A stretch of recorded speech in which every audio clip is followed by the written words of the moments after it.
The Stoic man says that a virtue that is possible for one man is accessible to all of us. There is no excuse for us not being that good. If we provide such excuses for ourselves, we harm ourselves and we harm others by preventing us from recognizing our true moral obligations. Marcus Aurelius lets us know that all people suffer, but that not all people pity themselves. Marcus Aurelius lets us know that all men die, but that not all men die whining. Something to think about. Take home with you and mull it over. All humans face adversity, but not everyone, according to Marcus Aurelius, understands how to overcome it with resilience. Today, we are looking at the layers of Stoic philosophy to find practical techniques that can change how we deal with hardship. Stoicism's attractiveness lies in its simple nature. These aren't complicated ideas or impossible goals. These are simple, practical measures that you can begin implementing in your life right away, regardless of your current situation. These ideas have enabled people like you and me to overcome some of life's most difficult challenges. Marcus Aurelius, George Washington, Abraham Lincoln, and Ryan Holiday were all aided by them. So whether you are dealing with personal challenges, professional failures, or just the strains of everyday life, these basic tactics could be the secret to becoming a more powerful and peaceful version of yourself. In his book Meditations, Marcus highlights the importance of disciplining our minds in order to get through difficult situations. He thought that while pain is unavoidable for all people, it is our mindset and attitude towards it that actually matters. Rather than feeling sorry for ourselves or complaining about our circumstances, Marcus advises us to cultivate resilience and inner power.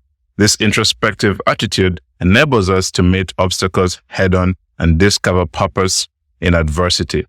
Unfortunately, Marcus wrote the Meditations for himself. I found that while it is a great example to learn from, there were much smoother Stoic teachers like Seneca and Epictetus. Whenever I face misfortune, I turn to Seneca's letters from a Stoic. His wise ideas comfort and guide me, encouraging me to view my problems as chances for progress. Seneca's focus on the power of reason and self-discipline has resonated strongly with me, and his practical counsel on overcoming life's challenges has proven beneficial.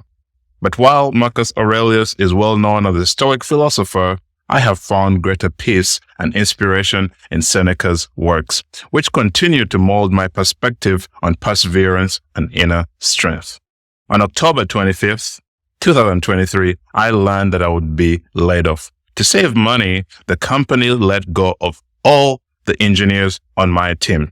As a result, I lost my primary source of income, which is a major setback in my life.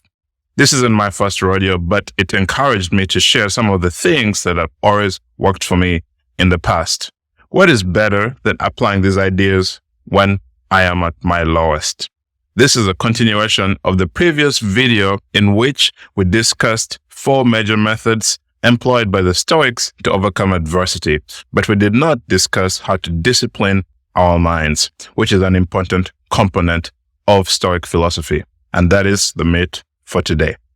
Seneca advises us to discipline our minds to ensure and endure their lot, and to teach them to understand that there is nothing that fortune does not dare, that she has the same power over empires as she does over emperors, the same power over cities as she does over their citizens. He says, we must not cry out at any of our calamities. We have entered such a world and we live under such laws. If you like it, follow. If not, go wherever you want. This sounds like he is saying that you should leave the world, but I don't think he means that.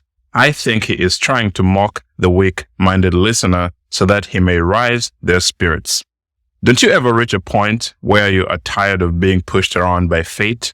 I, for one, am tired of being on that hedonic treadmill where we are treated like dogs. When fate favors us, we rejoice like a puppy who has received a treat from its owner. On the other hand, we wail like babies when fate hands us something unpleasant.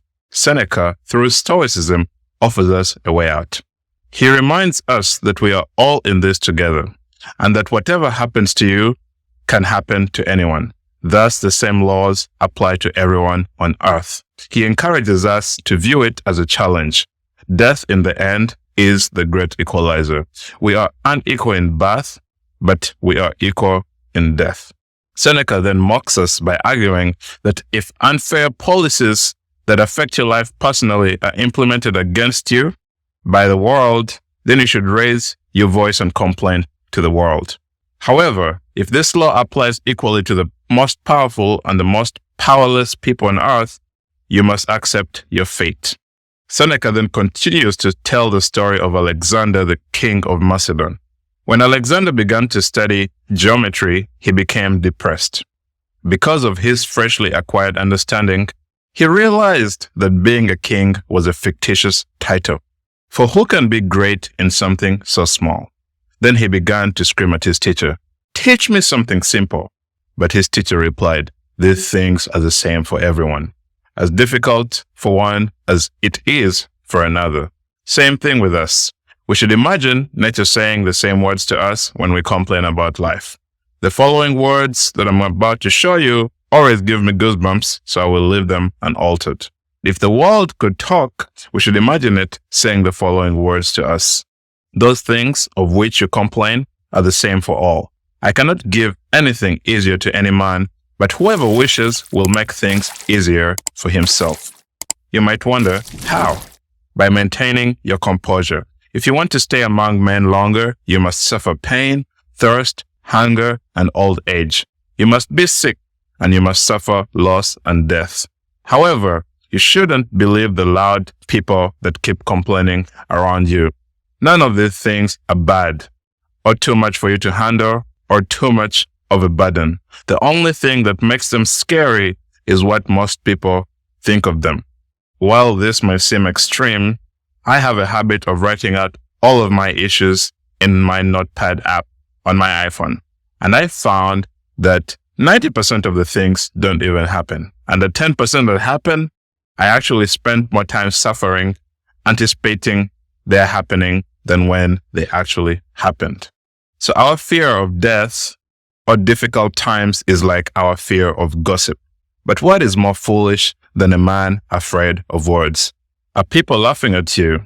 Then what madness is it to be afraid of being disregarded in the judgment of the disregardable? Does it do any harm to a good man to be tarnished by unjust words? Thank you.